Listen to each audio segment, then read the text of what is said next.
Hey everybody, welcome back to It's Just Bodybuilding, episode 67. On today's show, Dusty Hanshaw and myself, Ron Partlow, of course all the regular Instagram stuff, but we have a guest, the giant Jamie Christian Johal on It's Just Bodybuilding.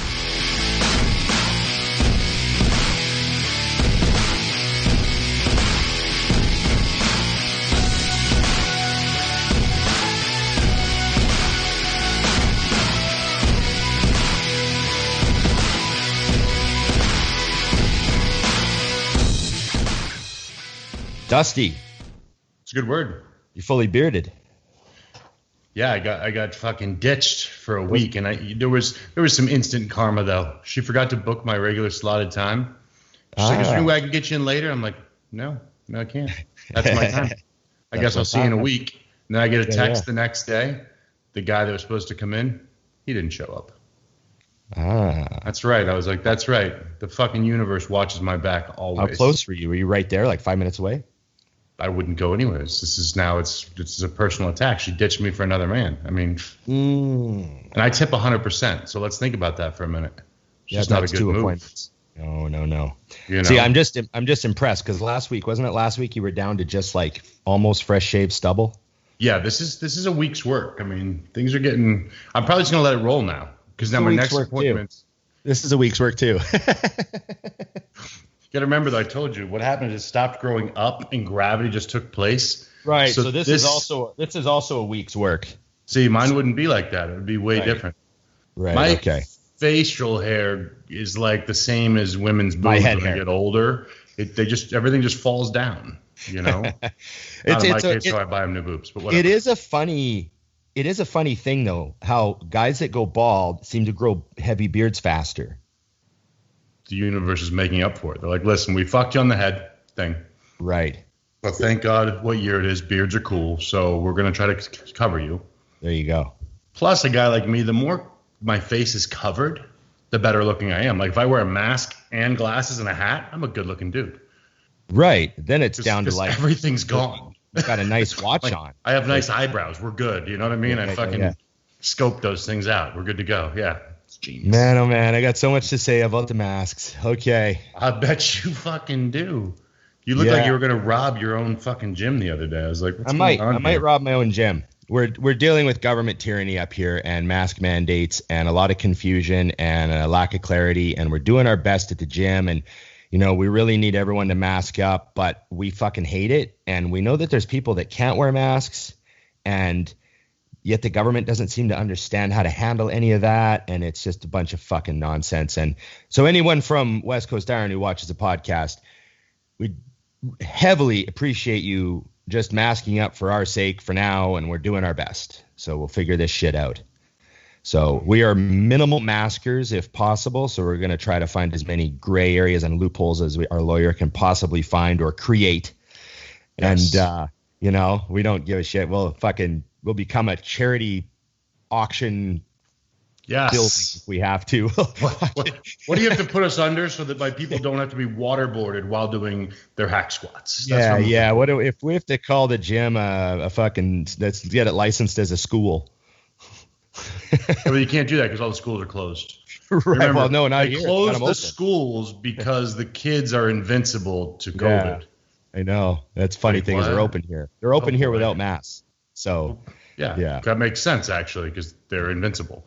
So we'll see. We'll see what happens. But everyone's just doing their best right now, and I got to lead by example, right? So I'm pulling it up and keeping it on, and yada yada, and fucking hate it. I got one of those. You remember the visors for hockey? Yeah. I got the one that comes off the chin.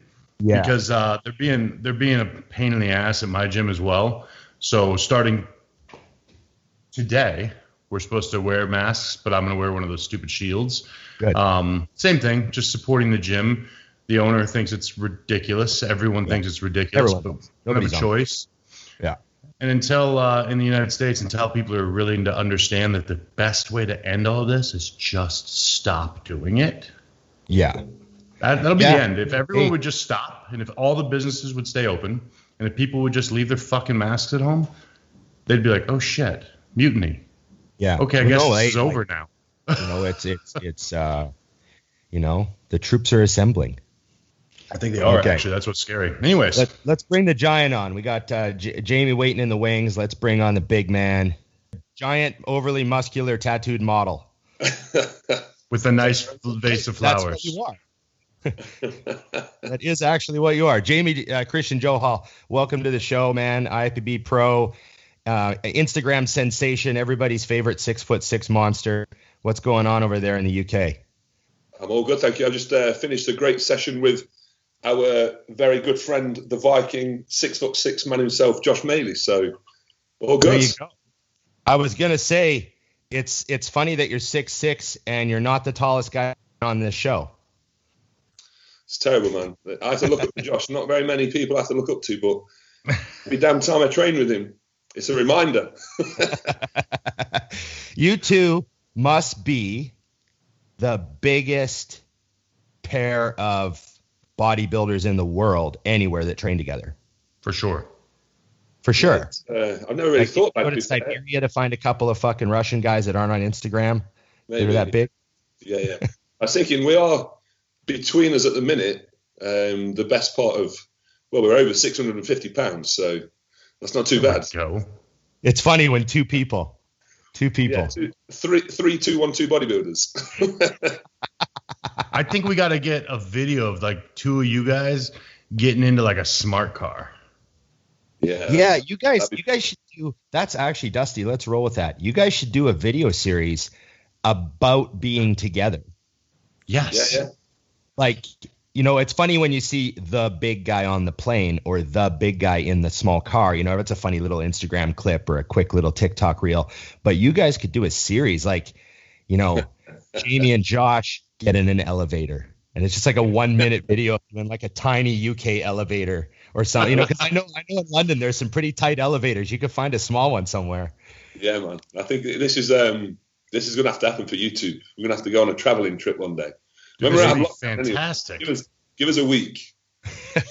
Because we had that happen, Ron, when we were at the LA Fit Expo, and we got a taxi out in front. When you're leaving, yep. And it was me, Matt, and what's that giant dude's name that used to be the mutant, the fighter, does the jiu-jitsu and shit. He's like 350 pounds.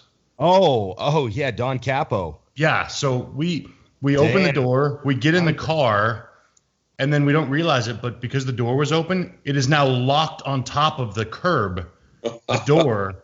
Yeah. So we have to get out of the car, close the door, have him pull up, then open the doors and get back in the car, or else we were docked. I know exactly what you mean. You almost bent the door hinges on the sidewalk. And we sit down, we're like, oh, shit. I guess we'll all get back out again. Yeah. Man. So how, I got to ask you, this will be my first question for you. How fucking sick do you get of hearing the line, man, you look good for a tall guy? Yeah, it's insane. I think before this year as well, at least now people are saying you look like you've got a decent amount of muscle for a tall guy. Like, just imagine the previous 10, 15 years, it's always been, you need more muscle. Oh, God. And it's still the case, but at least now the level of muscle that I've got is appreciated to a degree. Right. I must say that the fact that I'm done, that phase, the try to be huge phase, Yeah. And I'm looking at it like kind of through a different lens. I think, holy fuck, people need to appreciate this. Like when you're in it and you're a huge fan of bodybuilding and you're rooting for your favorite guys, it's so easy to criticize dudes for shit. And then when you're done and you look back on how fucking hard all that shit is, and you realize like all the different types of people that have to go through all the crazy shit to add muscle to their body. And I see a picture of you and I see the size of your quads compared to your waist. Yeah. And I'm like, no, people, like, you don't realize, like, they don't get it. And then that shot of you on stage next to the boys at the British show. Yeah. Mm-hmm. Your legs are the same size as like their torsos. Yeah. And then the feedback was, you need more out of sweep. It doesn't matter what you do. It's not enough. That's it. Well, I'll tell you my favorite judging feedback story ever. ever was at the Vancouver Pro, and it was the only pro show I did. And I was standing with John Meadows after because we were all going for pancakes, and he had done the 212. Yep. Right. And he had done the bikini diet to get down to 212. Like he was on like 1,000 calories a day, he was telling me, and he's sat in the sauna for 3 days and all that bullshit. And he was like John Meadows cement hard. Like he's walking around backstage, there's just nothing left but muscle tissue, right? And he's not the prettiest physique, but John knows that. He's just fucking granite. Yeah. And we walk up to the judges, and John's like, because John got last in the 212, like they put him last. And he went up to the judges and he's like, hey man, like, you know, I'm just wondering, like, I thought I brought enough to at least get looked at. And the judge is like, well, you know, your condition can always be better. And John's wife was right beside him holding his arm, and she literally bit her lip, like, and she turned and looked right at me, and I was like, yeah, just go eat. That's when you know it's just your generic answer. You didn't even think. Yeah, we didn't really take time to look at you, to be honest. Like that, they might as well just said that to him. It's just crazy. But you really impressed people. There was a lot of buzz. Do you feel like, you know, appearing on stage this year, how you did? Do you feel vindicated and kind of leveled up in the scene? Yeah, I definitely feel as though I've kind of achieved what I set out to do, which was just make myself known really to the wider audience. You know, in the UK, I've been known for a number of years. Got my pro card in 2018, and I have been the sleeping giant since. So, you know, been growing in the backgrounds, waiting for this moment. And obviously this year's been pretty crazy. It's I feel thankful that I've had the chance to compete and do the job that I set out to do, which was just get my name out there a little bit more. So yeah, I feel a little bit vindicated. I feel as though the shows went well enough to do my personal stock some favours. Mm. And now, obviously, I feel as though people are probably doubting that this guy can grow anymore, where now I need to. And I'm just excited to know that this is only really the start. Like, I haven't pushed things yet. Right. You know, I've pushed certain things like food. You know, I've had to eat a lot of food, like you know, to get to the size I am. But I just feel like I'm 35, so I'm not the youngest bodybuilder, but I'm not the oldest either. I feel as though things are just clicking at the right time. Oh, you're in your prime. Yeah, no, give me a couple of years and the story is going to be very different. So I think too, though, when you look at someone like you, it's not just age. Like if your body starts firing, I mean, I'm 39 and had mentally checked out from competing and just doing my career differently now until literally I don't even look in the mirror like I used to when I competed. And I was standing by my cupboard the other day and had shorts on. I just looked in a mirror that happened to be there, and I was like, what the hell happened to my legs? Yeah. I hit a couple shots. I'm like, shit, I'm better than I've ever been. Yeah. Right. Maybe I'll do this again. I mean, like, you know, so I mean, I don't know. I just find it odd because although age it plays a role, I think, like you said, you're firing on all cylinders now. I mean, I didn't know of you 2 years ago. And in fact, when I did find out about you, JP had posted a picture. Yeah. And I was like, man, he looks nuts. But here's the best part. I had no idea you were tall. Yeah. He goes, yeah, he's a giant. I said, no, a complete freak. He goes, no, a giant. And I was like, what do you mean? And he tells me, he was I'm like 6 foot 250 and just looked nuts. Yeah, no, I literally thought you were like me, but with great lines, like, so a good bodybuilder. And I looked at him like, he said 6'6", and I went back and I read it again. I was like, look at the picture again. I was like, what does he weigh? Like 350? Like, what the fuck? Yeah. Run away.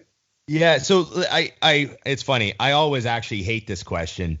But for you, it is going to probably be pretty interesting. But, you know, just to cover, I mean, half the questions that I would have about you are how much do you actually have to eat to push your body weight up?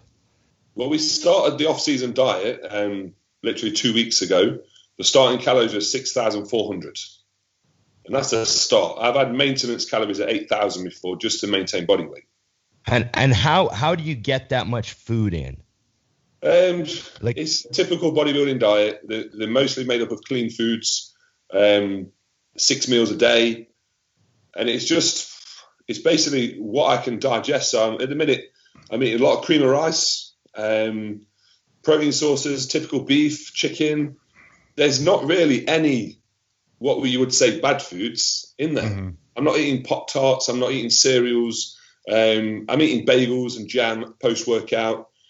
But to be honest with you, it's turkey, pasta. It's normal bodybuilding, clean foods. It's just a lot of it.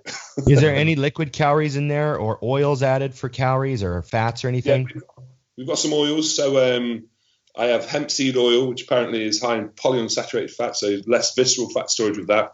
We just added that in. But I love nut butter, dark chocolate. My macros actually at the minute are, on a normal training day, 800 carbs, 150 fat, and 450 protein. Oh, okay. So we're running fats a little bit high this off season, but that's because I kept them in through prep and loaded with them through prep. So that felt good. And we obviously transitioned that through to the off season as well. Nice. Okay. Oh yeah. I like how you said, I'm eating bagels and jam post workout, and I'm wondering how many. At the minute, I think Jordan's being quite harsh with the post workout, because the post workout meal in the past has been up to 300 grams of carbs. Yeah. At the minute, I think he's just starting like tickling me a little bit. It's at 150, so it's literally 2 bagels and 100 grams of jam, which is like nothing. It's not too bad. Yeah. A quick snack. Yeah. Now, what about Dusty and I? What we do love talking about is the hardcore training. Mm-hmm. And so, how many years have you actually been weightlifting versus bodybuilding? Like, what would the breakdown there be? Yeah, so I started training when I was 16 years old. So, a good 20 years ago. I would say for the past 5 or 6 years, I've been proper lifting. Right. And how much did you put on in those 5 or 6 years? In 2000, the way I kind of remember this is that in 2015, I won the Super Heavyweights British Championship in the UK. That's when I kind of really knew that, I've got a bit of a future here. There's something that I could probably go with this. So I'm going to run with it, and I'm going to start investing more time and money into it. At that stage, I was 260. On stage? On stage, yeah. This year, I was 295. So from 2015, I've gained that much, 35 pounds. But the first time I ever competed, I was 190. And that was in 2010. So I've gained 105 pounds in the best part of 10 years. Plus conditioning, so probably more like 115 pounds. Yeah. Hot damn. No one show 10 years ago was as hard as it is now. That's for sure. Conditioning wise. So I'm probably not going to be too surprised with your answer, but what type of training do you feel has been the most successful for you to add muscle to your frame? Just sheer muscle tissue. I don't know if you guys, I think you guys have used a logbook over the period of time that you've been training, but obviously I joined Jordan a year and a half ago, and that's when I got introduced to the logbook. So right, progressive overload style training, work set back off, which has been great. It's definitely allowed me to improve the density and thickness of my physique, which is what I needed. But the training Jordan's got me doing now in this rebound phase it's a bit of everything. It's fucking ridiculous. We're talking progressive overload with rest, pause, drop sets, cluster sets, the whole fucking shebang. So it's really enjoyable, but it's nuts. What's your split? So at the minute I'm on like a weekly split. As over time I've kind of evolved the split from doing different days each week, so you never kind of know where you are. But there's a few reasons why I've gone to a weekly split. I train Monday, Tuesday, Thursday, Friday, have a Wednesday and the weekends off. A few reasons. One, Josh does the same split. He's in a different kind of phase at the minute. He's at the kind of peak off season, so it requires a little bit more rest. But with me coming out of the comp phase into this obviously very hard training, That's another reason for me to kind of like ease my way back in. But at the same time, I've been dieting since January, so the family have felt a little bit left out. Mm-hmm. So I feel as though having that set pattern with the 3 rest days, not only, at the end of the day, you speak to a big guy, they normally always train 4 times a week. Right. That seems to be the gold number. Yeah, so I trained 4 days a week for like 15 years, and then I trained 5 days a week for 15 years. Yeah, yeah. but I find I run into so many people now that train 7 days a week. Yeah. Like they're everywhere. Like I'd say half the people that come to me as clients that want help, they're like, yeah, I just take a rest day every once in a while if I'm busy or I really need it or I'm super tired. And I'm like they might go 13 days in a row training. And I'm trying to introduce the concept of training so hard you need rest days. Like that's if you can train 13 days in a row, you're not training, you're working out. Yeah. Yeah. And how do you kind of communicate that to people that when you have to break it down for why get it through their thick skull? I always relate it back to frequency, because frequency seems to be the word at the minute, where you train more frequent, you grow more muscle, you damage more muscle fibers, you repair it, blah, blah. What I'd say to people is frequency only really matters when there's application. So if you can't apply yourself to that frequency, i.e. you can't train hard enough, then the frequency means jack shit. So taking more rest and being able to apply ourselves to that frequency that's like the goal. That's gold standard. So we need to find a number of days we can train a week with max intensity that we can recover from, to then obviously get the most out of our training. And I believe that that's around 4 days. And the set days and having my week almost planned out each week, that I can say, right, on Sunday I'm off, and we can do that 3 weeks in advance. Yeah. I just think that that's a good thing. And mentally it's not good for me, it's for the family as well. Yeah.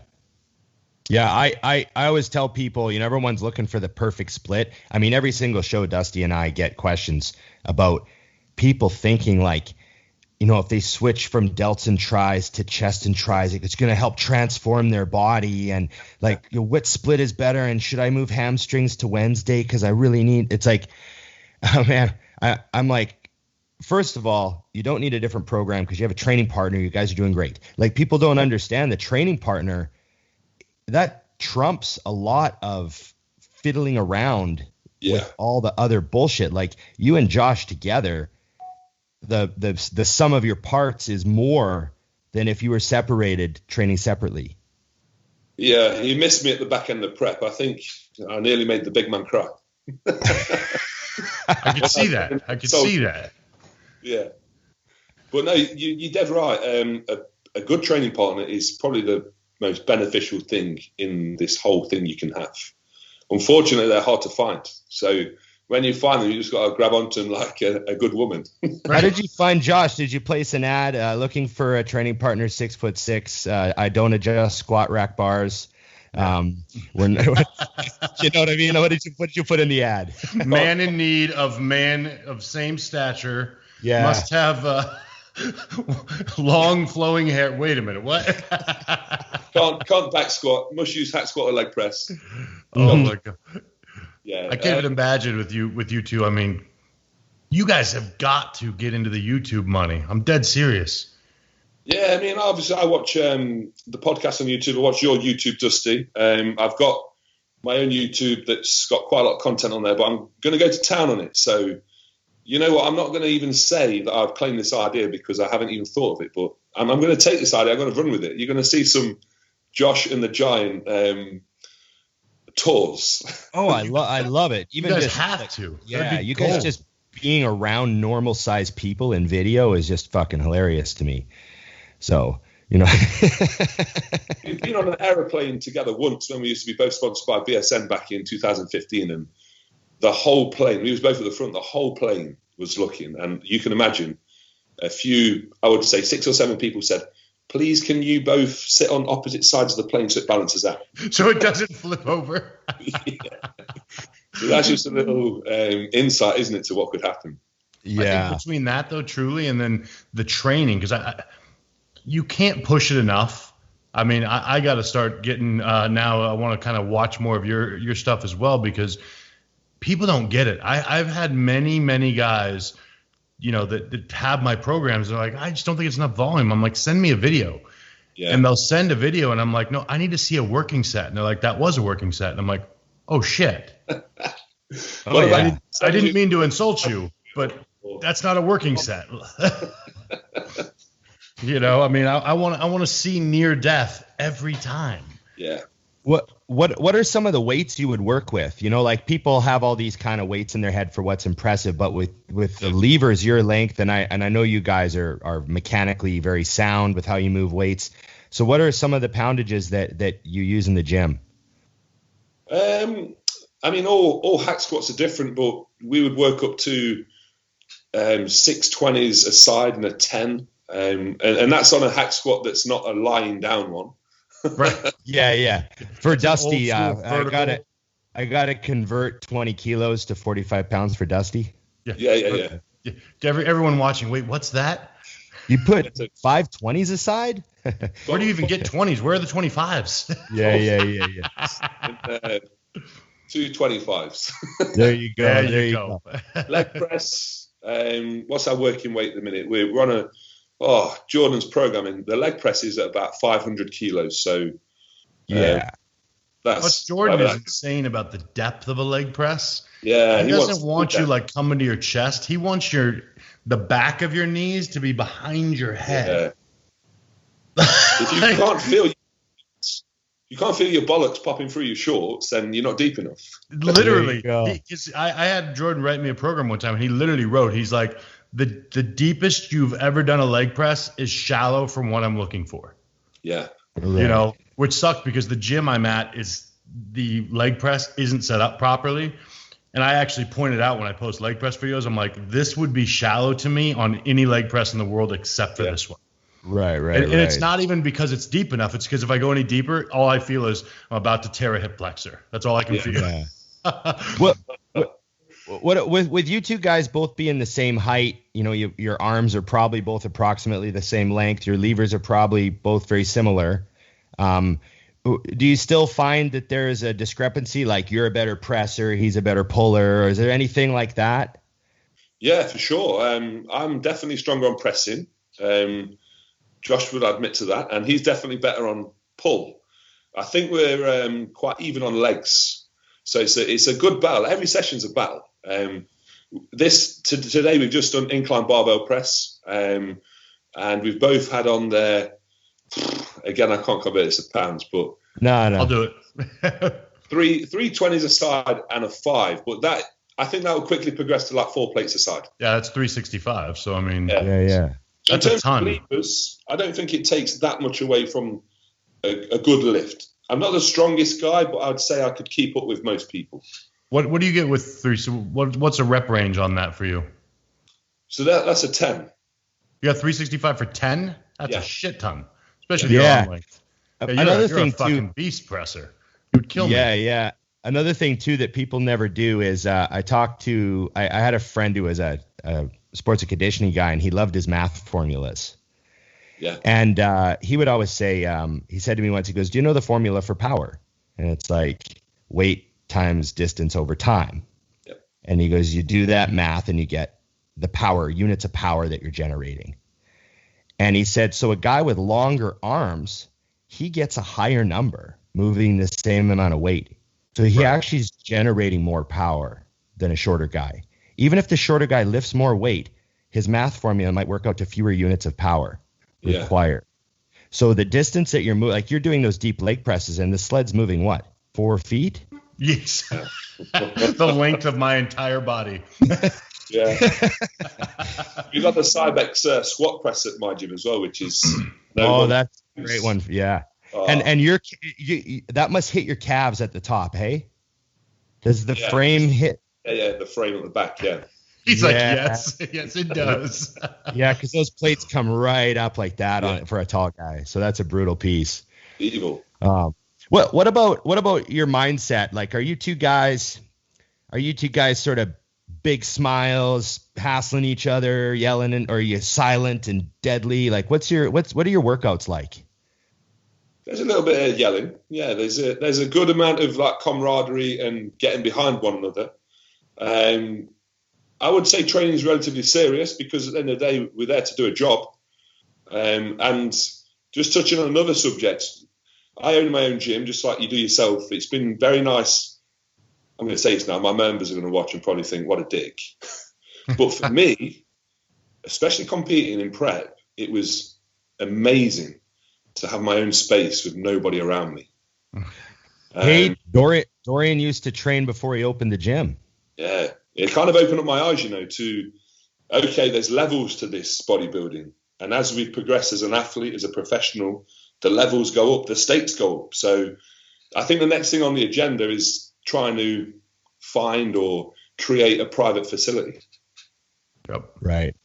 Well, it's funny because we've all of us have had a taste of what it's like to have a commercial grade private facility this year with COVID. Dusty had a key. Dusty has his key to that gym, and I happen to fucking own a gym. It's just been ridiculous. But I know exactly what you mean. There was something really, obviously I looked around the gym and I was sad that it wasn't cranking, but there was like a weird, like, wow, this is an interesting experience to have this all to myself.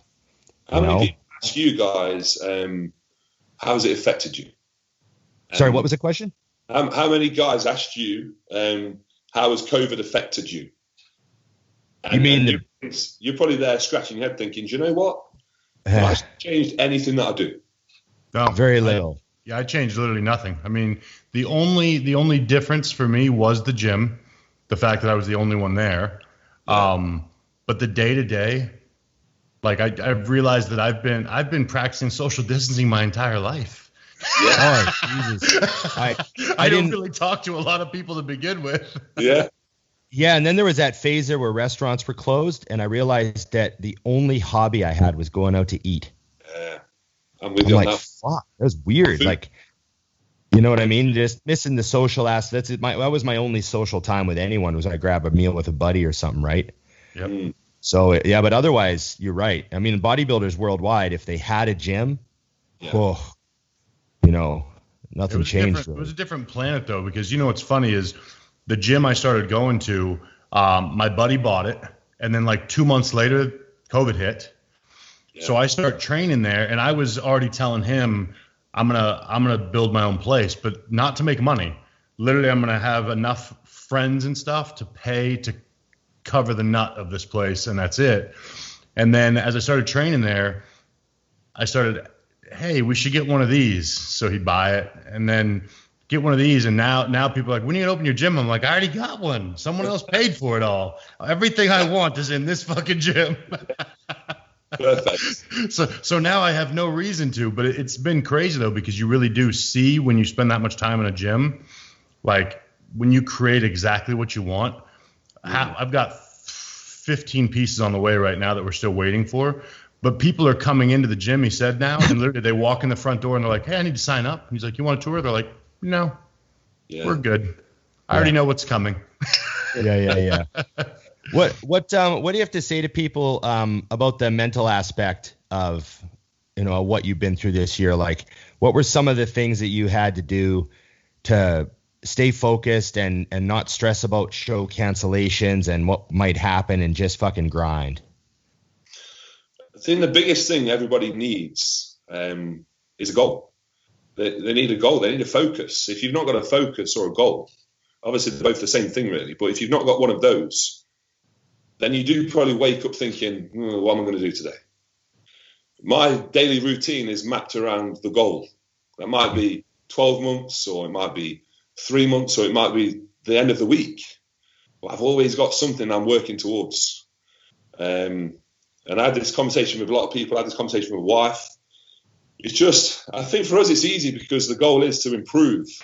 Mm-hmm. And there's so many ways that we can delve into to do that. Is it food? Is it training?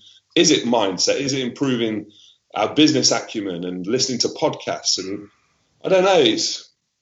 They just seem like an endless amount of ways for us to be inspired and go different directions. But I think bluntly, people just having goals is like the most essential thing that they need.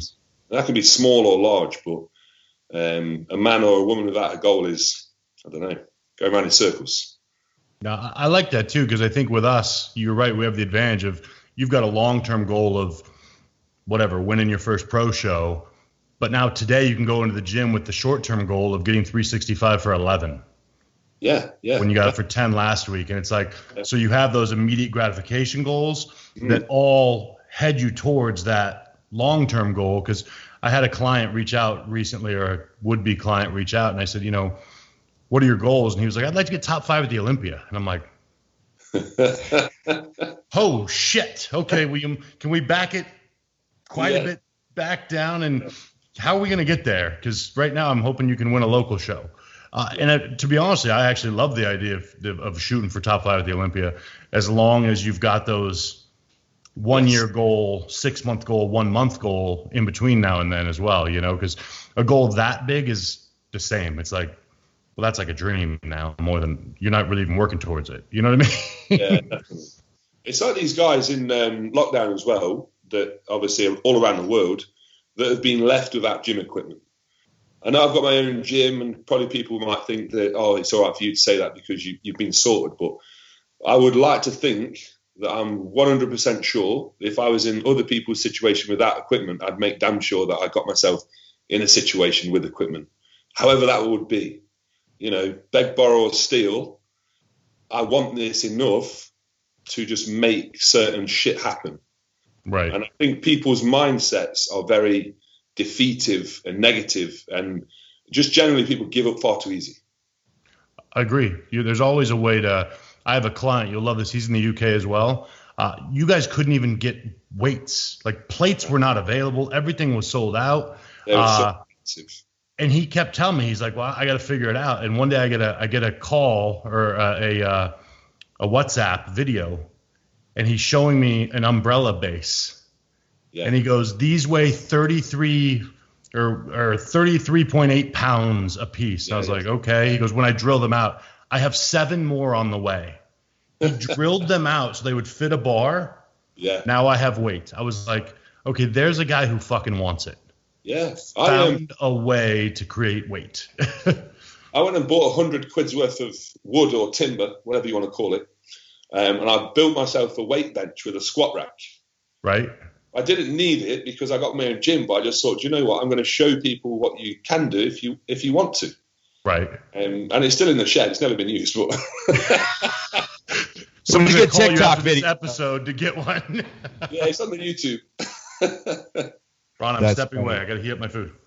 You should sell it. You built it. Yeah, I'm waiting until my stock increases a bit more, and then I'll sign and sell it.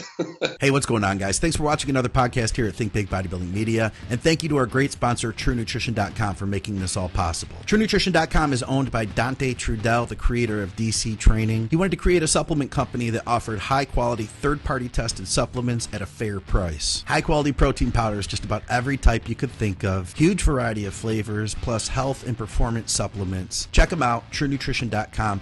And hey, if you use our code ADVICES, you directly support our podcasting. Thanks, guys. Let's get back to the program.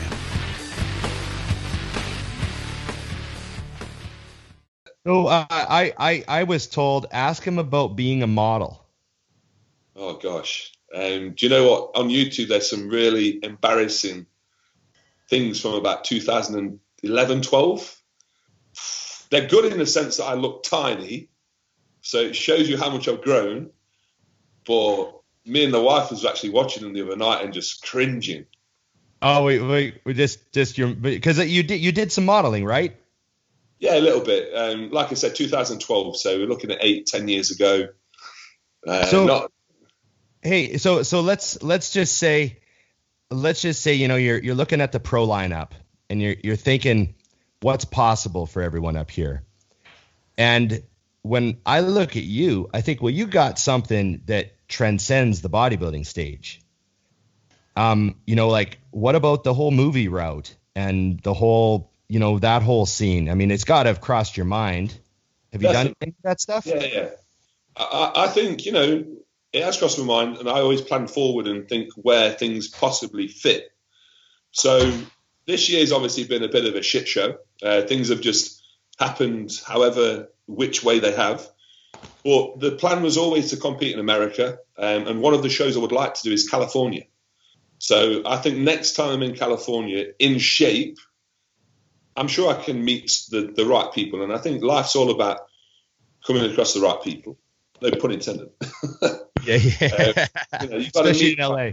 Yeah. So yeah, man. I mean, you go train at Gold's Venice for a bit, and like that's where everyone goes to get seen. I mean, yeah. It's funny how the biggest freak show in the world, the Venice Boardwalk area, you still stand out like fucking crazy. I've been to LA a few times in the past, but obviously I'm a lot bigger now. So I know next time I go in shape, it is going to be one of those situations where I will get noticed. Oh, for sure. So what were you doing? What was your athletic background before all this? I mean, there had to be something. So do you call it soccer or football? Well, if I'm talking to a European, I call it football. Yeah, cool. So I used to play a lot of football. Played it from the age of like 7 until early 20s. And that's when I started getting into the bodybuilding and training. And I quickly realized that running around a football pitch for 90 minutes wasn't doing me any favors in trying to grow this muscle.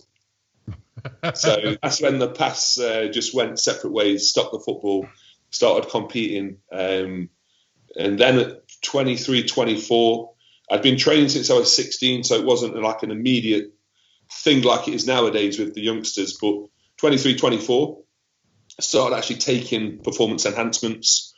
And that's when it just went from here to here to here each year. Would you say you had your body reacted really well to PEDs? So you hear different stories when guys first start using stuff. The first time I took anything, injected my shoulders, they fucking swelled up like 2 balloons. Like the stuff I took, I don't know if it was an infection, but I don't know if it was a reaction from the first jab. I walked into my gym and the gym owner just went, like, what are those? Just because your shoulders were so swollen in your shirt? Yeah. It's like I had 2 footballs on my shoulders. I thought it looked great, but I couldn't move my arms. I remember being stood in the shower for about an hour, just like, oh, please go. So your first experience was bad shots. Oh, terrible, yeah. Okay, so you get the gear situation sorted out, and you're not having bad shots anymore. Yeah. Is your body growing like crazy off like tiny doses? Like, are you just fucking exploding? My first 2 years competing, I was doing 1 mil of lean gain RIP blend, which is the test, tren, and mass blend that I would never advise anybody to take first timer wise, but I did. But you're talking, if in a mil there's 0.3 of test and 0.3 of the others, then I'm taking a mil of those a week. Like 100 milligrams of test, tren, and mass a week. Yeah. It's obviously nothing. And I showed one of the judges of the federation I used to compete in my cycle. I was already been competing 2 years. I showed him the cycle. He was going to help me prep for the next show. And he was like, is this all you've been taking? I was like, yeah. And he says, I got juniors on like 10 times this. Oh, well, at least I've, in a roundabout sort of way, done the right thing and gained off a little bit. Oh yeah, definitely. Start low. That would have given you a lot of room. Do you find that most of the people who come to you for advice are taking way too much stuff? Yeah, I think that's a general consensus these days. I don't know whether it's because there's that many labs, the quality's a bit up dodgy. and down. So it's a British word. Dodgy. You threw me off. You threw me off. That's how you said it. He was like, dodgy. You wanted to put it in there, like you forced it in. Like, this is me. I'm one of you. I see what you did there. He's gonna call you mate in a minute. Get ready. Yeah, the doses are high, and I found this as well in the past with a number of clients that you probably have the same issue with sometimes. Jamie, you've gave me this cycle, but it doesn't look like enough. Like, what are you on? I want to be on your cycle. Like, that's a big cycle. Shut the fuck up. Get on with it. And they don't realize that. I always say the cycle is the icing on the cake. Yeah, if you don't have a cake, it's the cherry on top. There you go. Yeah, and they just want, I don't know, they want everything, don't they? For nothing. They want everything for nothing. They want the cherry. We're in the immediate gratification world. I mean, that's a thing, and I don't fault anyone for that, but it's just understanding if it were that simple, then that's what I would tell you to do. Yeah. Like, if all you had to do was up the dose, I'm not going to lie. If that was the secret, I would just up the dose myself. Yeah, I would have figured that out. It wouldn't have taken me 20 years. Yeah, I mean, it's not. I think that's the problem is the assumption is that you're holding something back or that you don't want to tell them or there's a secret. And it's like, no, really, if all I had to do was tell you to take 2 grams of test, I would tell you, take 2 grams of test. Yeah. There you go. It's just, sadly for all of us, it's not that simple. It's really, it's just consistency over time. I mean, like you said, even at this top of this conversation, you've been training for 20 years. Yeah. I mean, that's the thing that's so interesting about this sport to me is people will come up to a guy like you and say, how do I get like you? But what they mean is I've got 6 weeks before my wedding and I want to look like you. I'm also 5'9". I don't know how we're going to get me taller, but let's fucking get this done. Yeah. What I want to hear what you have to say about this stuff. If you could improve one aspect of your physique, just like that, you get one wish, what would it be? My back. What do you need? What do you need? Yeah, you got to give the genie a statement. I would want a back like George the Bull. More thickness. How funny that I sent you that picture yesterday, Ron. Yeah, yesterday he sent me a video of George doing machine rows with no shirt on, like a video of his back. Disgusting. And do you know what caught my eye? Because I thought it was Kai. Yeah. I thought it was Kai because it looked like his back. And I mean, we've been bodybuilding for so long. You can send me a picture of a calf, a back, a bicep. I can tell you who it is for sure. And I did a quick Joel Stubbs. No, I was like, oh, I thought it was an old video of Stubbs, like his huge crazy back.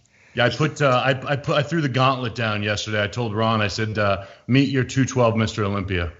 Maybe. Because that's my money right now. I just as much as everyone else is awesome, he has catapulted in a way that I'm like, how could he not be? Yeah, well, I don't understand the weight number even doesn't even make sense. What about your favorite physique of all time? Oh. Okay. Got to put this out there because I had this conversation the other day with another friend. Favorite physique of all time. Let's go deep. Personal favorite, Dennis Wolf. Ooh. Just because. Give us a year. He wants a breakdown. Oh, Ron not letting him off the hook. I want to know the album. I want to know the producer. I want to know the studio that was recorded at. Which year did he win the Arnold for the first time? 14, I think. Yeah. He looked phenomenal there. I actually seen him at the Olympia in 2015. Mm-hmm. And when he came out, the hamstring drop on Wolf, fucking hell, crazy. Something to be admired and very jealous of. But I just liked him because he was a bigger guy.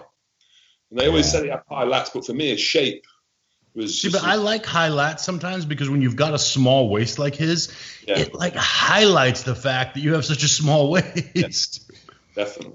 I like how you didn't mention his quad sweep because you already have that, so it's impressive to you. Yeah, someone like me thinks quad sweep immediately, but he's like, I already have that quad sweep, so I don't need to bring it up. Your legs are big enough that Dennis Wolf's quad sweep doesn't get mentioned. The best thing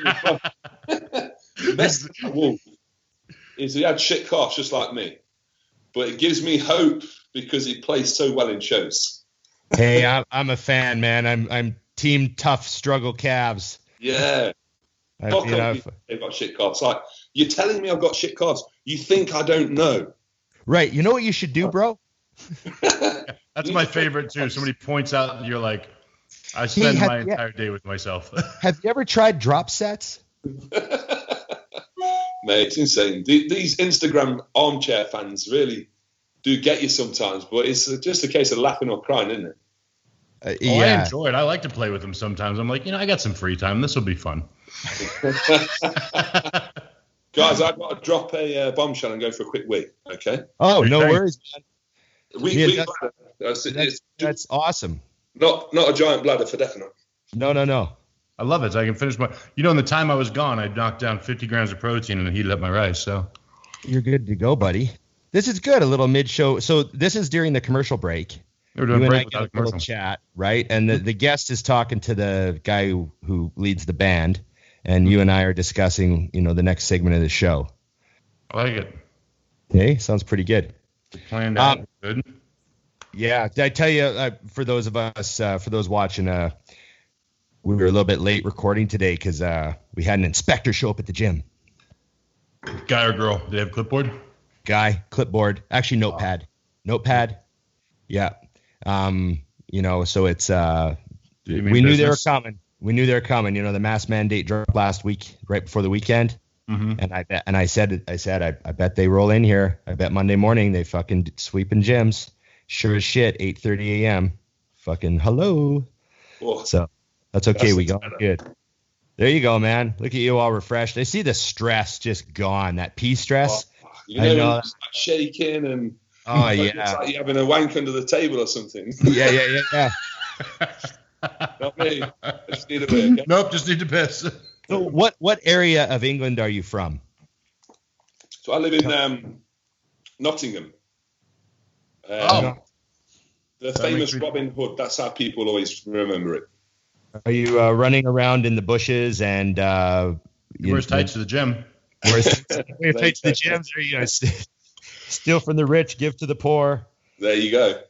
I love England because of all the different accents that you run into when you're different. You got the guys from all the different areas, and I take pride in sometimes being able to tell where they're from. Okay. Right, like the odd guy, I'm like, "You from Liverpool?" Because it's just so obvious, and they're like, "Yeah," and they're like kind of impressed because most people most Americans, right? Because they usually don't even know I'm Canadian. Yeah. Most of them just don't get it. Or I picked a Newcastle guy one time. He's talking about Newcastle, and he was like, "Yeah, So I want to ask you. I'm gonna name an area of England. Okay. And you give me the stereotype. Okay. I love this game. Right. So you got to give them a good roast. Okay. All I want a stereotype. Yeah. Yeah. Okay. Liverpool. Car thief.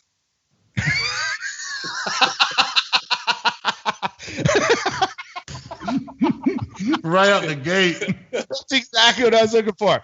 Okay. Chelsea. I'm going to say football hooligan. Okay. Essex. Footballer's wife.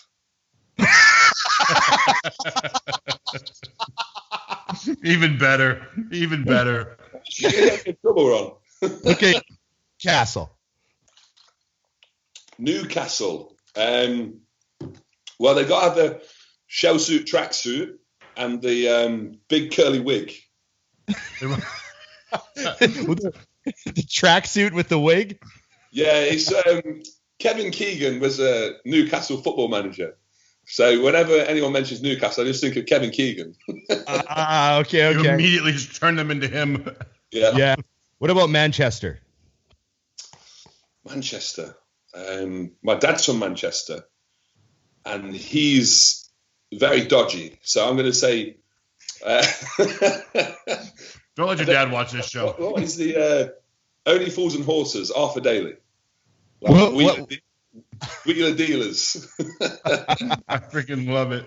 Okay, one more. You got to give me the Brummies in Birmingham. Oh, the Brummies. Right, okay. So we had the car thief from Liverpool. The Brummies, they're going to rob your house and your car. They don't pick just one. They don't give a use your fuck. car to get your shit out of your house. They're like, they're next level. The Brummies are going to take it all. Oh, okay. That's awesome. I feel like I'm sort of I don't know, sort of ushered into the UK family a little bit over there. I feel like a little extra bond with all you guys. So I like to play that game with you and hear what y'all say about each other. It fucking cracks me the fuck up. Your fans now get a better view of you now. It's key. That's the magic to your Instagram and your YouTube is people have to know you, and now they know you're as fucked up as us. So it's gonna be good. I've got some right DMs on from people around the UK saying that I'm a right awesome. I'm sending Nathan a message going, "Hey, I heard you guys are all car thieves." He'd be like, "Wow, you know where I can get a good one I can steal?" Fucking love it. Nathan's busy at the minute. He's rallying for the gyms in the UK, so he's doing a good service. Oh, he's been killing it. What's the I mean, obviously UK suffering right now with this gym shutdown, but I mean, what's your take on how things are going? Do you see any light at the end of the tunnel or any hope for you guys? There is. We've just had an announcement tonight that we're moving back to what they're doing in this country is called a tier system. So they've got 3 tiers, I believe: low level risk, medium risk, high risk. Apparently, we're moving back to this tier system in a week's time on Thursday, the 3rd of December. And the best thing is gyms are exempt from this tier system. So at no time, hopefully, fingers crossed in the future, will gyms close again. So we've just been told that we're going to open next Thursday and we should remain open because this tier system won't affect the gyms. So are you being moved to like an essential list? Yeah. Wow. And, we've been saying all along, haven't we, that it is essential because it's essential for our general health, our mental health. There's no statistics that state the gyms are a place that have done any harm, damage to the NHS. So, one of those things. Crazy. What about politics? I'm not big on politics because I think they're all as bad as each other. Well, that's what I'm saying. What a big, they say tall politicians usually do really well. Almost all the presidents are over 6 feet.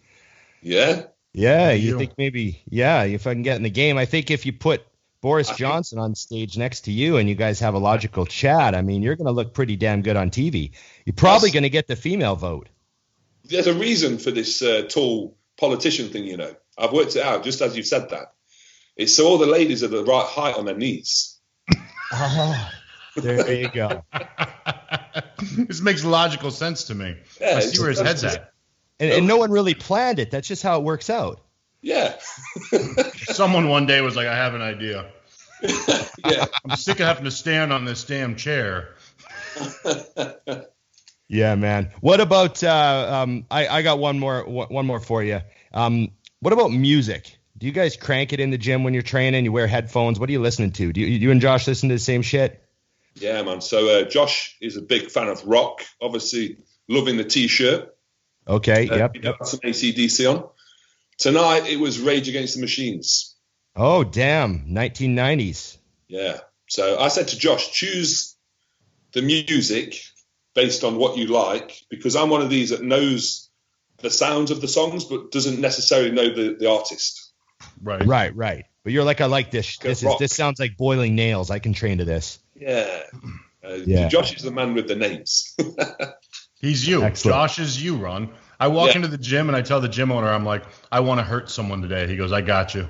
And just changes the music. Absolutely. That's the routine as I walk in. Let him know what I'm planning on doing today. He's like, okay. And then just gets angry. I'm like, that's it. That's perfect.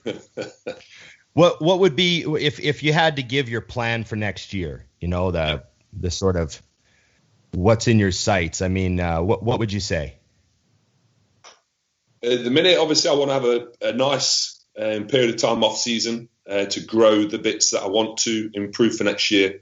I feel as though 295 this year was a good look, but 305 would have me placed in a very competitive position to qualify for the Olympia. So my aim is to hit the late qualifying shows. So that'll probably obviously be the last ones are in August, aren't they, if things go to plan. But July, August, I'll be competing after the off season with the new gains to the physique. 100%. The goal is to qualify for the Olympia 2021. That's the only thing that's really on my radar. And I feel as though because I competed this year, the big thing that I got out of the way was the fact that the judges don't have to look at me anymore and think, fuck, how do we judge this guy because he's so different? Right. I've got that out of the way. I don't think I'm a name yet. I had a good chat with James, and James says, the best thing or the most important thing you've got to do in the judge's eyes is change yourself from a number to a name. True. I think I'm nearly there, but I think the biggest thing that's come from this year is the height and the ability to judge me is now not really an issue. I look at you like, and not the same physique, but if you'll understand, Ron will understand this, like a Cedric, where you are so different that either puts you right at the top. Yeah. If you're in the mix, like, boom, that's the guy. Or these three look alike, so he's in fourth.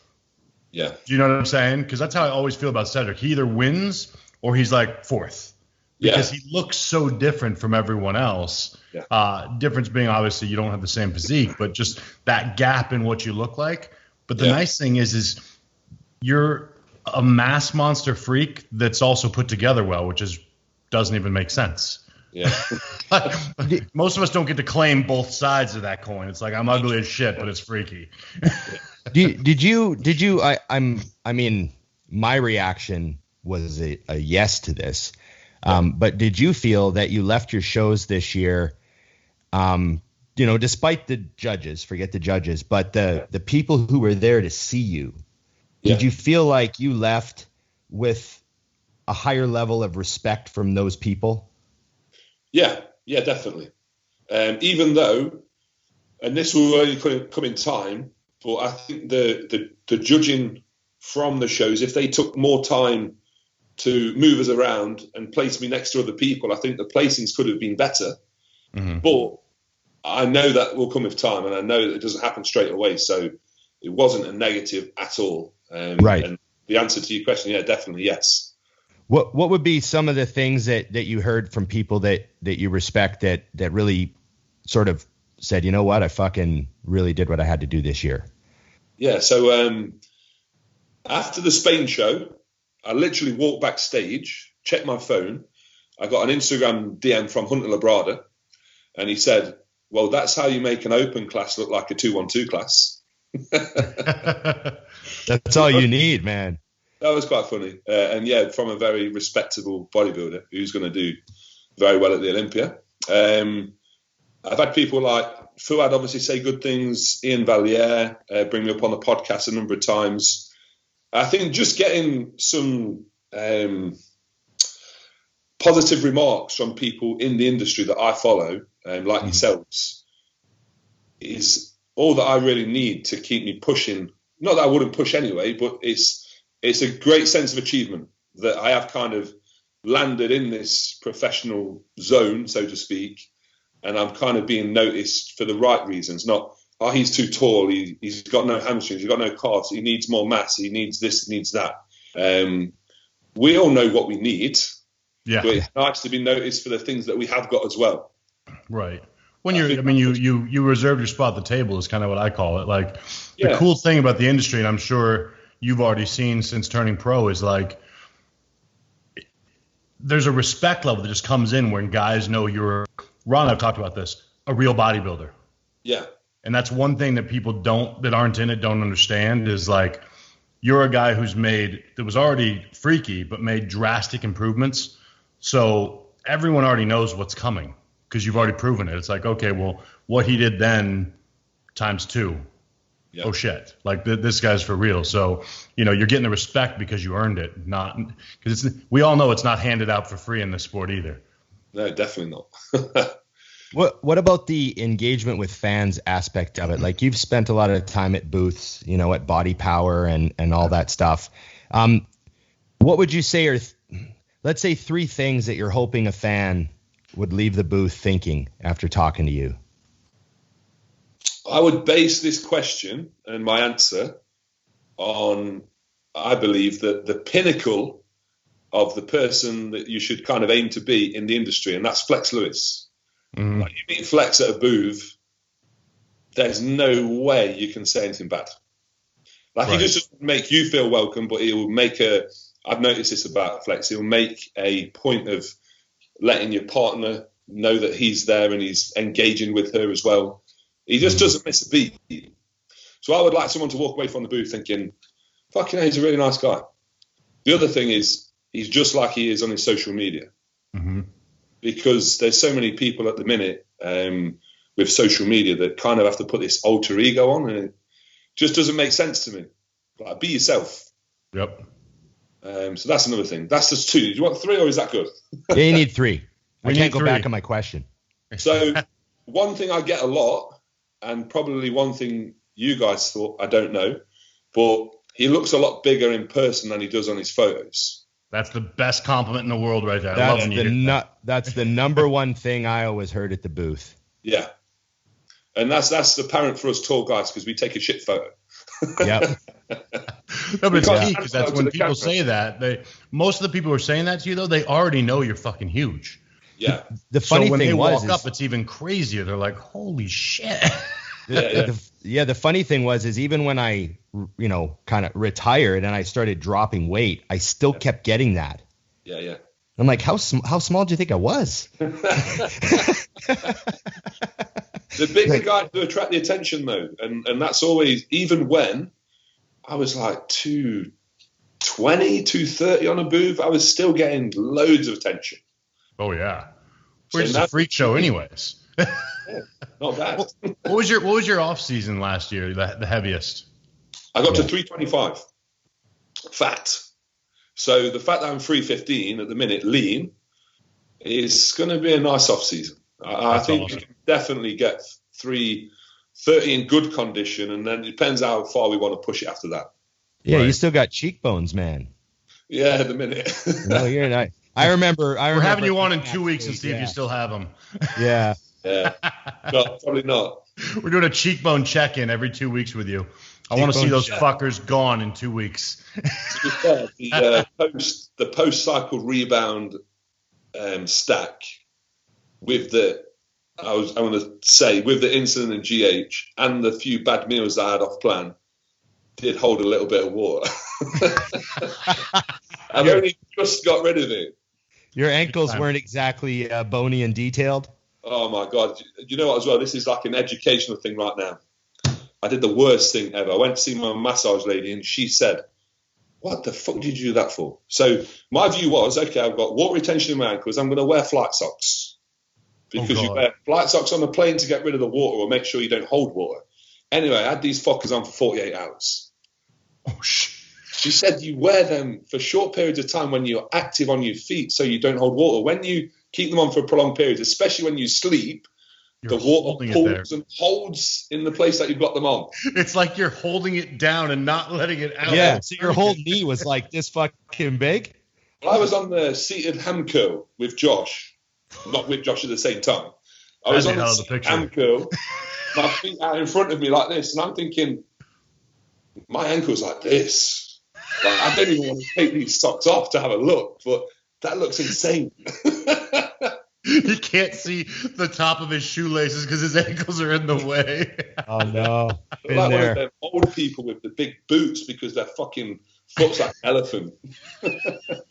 Oh, yeah, you want to get that out of there. I paid to see that shit. Yeah, don't wear ankle socks, flight socks to bed, kids. No, man. We loved having you on. This was great. I'm glad. I know you and I have been chatting for a while about finding the time to get you on the show, and we're really happy we got you when you're full of ice cream and a little bloated, and all willing to have a laugh.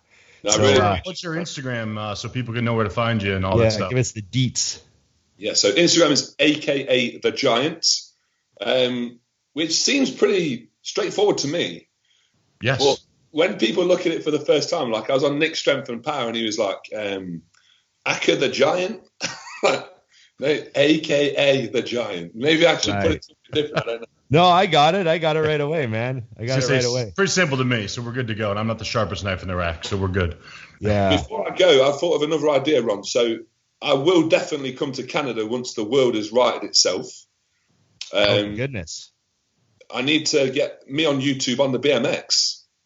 Oh, yes. Shit. You got to come see me. You can ride around on my tiny little children's bike. Yes. And then you can come to my gym and you can press the 200s because there's no fucking way I can do it. Perfect. I look forward to it. Next year is going to be a year of traveling around and definitely hooking up with people like yourselves and training and just having a good time. I'll take great care of you, mate. And there it is. Okay. Thanks, Jamie Christian Johal, IFBB Pro, aka the Giant. Thanks, man. All the best to you. Thank you, guys. Don't let anybody steal your car. Nathan. See ya. Cheers, guys. See you later. Yeah. Appreciate it. Fantastic, Dusty. What a great guy. Oh man, I wish you could have seen my face though when I realized he was tall, because I didn't know. I just put up a picture. I was like, the wasp-waisted middleweight is fucking nuts. There's no way you would have guessed he's that tall because he had too much muscle. Man, 5'7". He's got to be 175 pounds. No, but literally, I thought he was like me, 5'10", like, well, nothing like me in the shape. I meant the height, right. People. Relax. Right. But yeah, when he told me that, I was like, because I asked him how tall, and he said like 6'6", 6'7". I'm like, what? Yeah, I mean, it's so funny because people ask, like, if I'm him, I'm trying to get in the WWE. I'm doing something to go get some real money, but that's just because I'm whacked in the head. But hey, I wouldn't doubt that there's something in the future that involves him making more money than a lot of the people that are placing ahead of him. Yeah, movies, other events. I mean, come on, look at Martin, killing it. Same shit. Yeah. Fantastic, man. I like when we have a guy on and I don't even look at my list barely. Yeah, I actually didn't open my phone, so like I only used one question, so it was a good time, man. What about you? What's going on? I know you have to take off here soon and go get some shit done, but it's just it's craziness right now. So I'm being a nurse for the next couple weeks. Evian is having her double knee replacement surgery, so the kids and I are going to go stay at her place, and I have no idea how that's going to go, but it can't possibly be good to have both knees taken out. I bet she recovers pretty quick. I mean, those knees now, they're doing they're amazing. Those replacements are doing. Yeah, well, she's a freak too as far as pain. Yeah. I mean, yeah. I'm nuts, and I think she's worse. Like when she got her implants, she was on the step mill 2 days later. Yeah, well, there's people with those new stainless steel hips they're doing. Mm-hmm. They're walking out of the hospital the day after surgery. Yeah, she's not even staying. So surgery is tomorrow. Pick her up tomorrow afternoon. I mean, I'm more thinking just pain management, stuff like that. Yeah. And so, yeah, I'm going to stay there until she can drive and shit like that. So just getting prepared for that. And then training's awesome.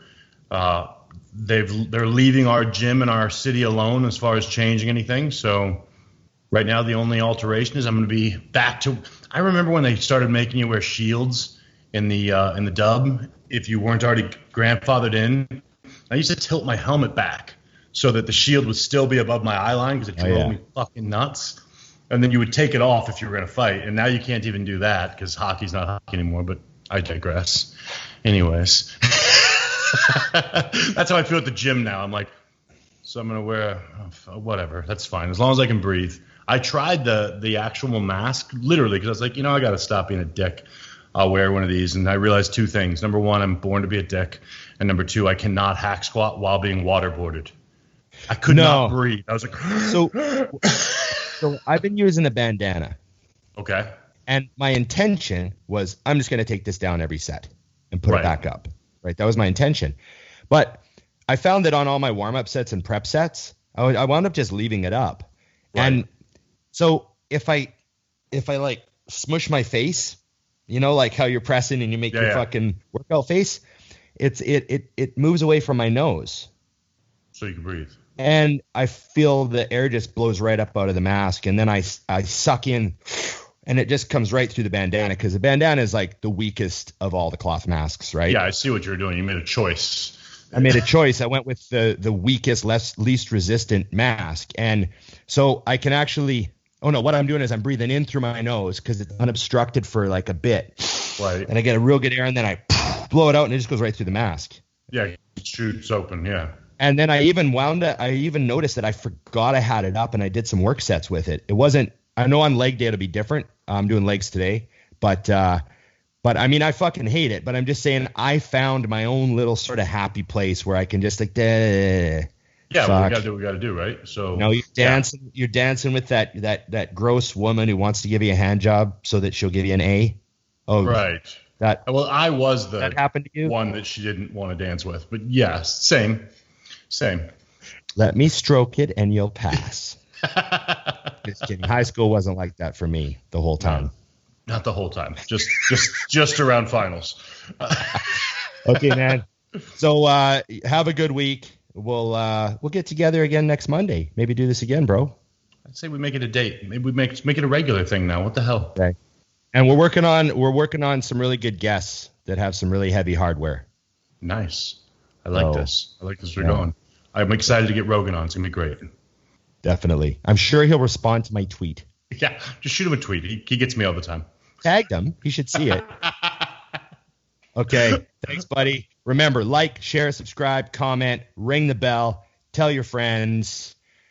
We appreciate it very much. You guys have been fucking awesome. Thanks for all your feedback. And remember, it's just bodybuilding.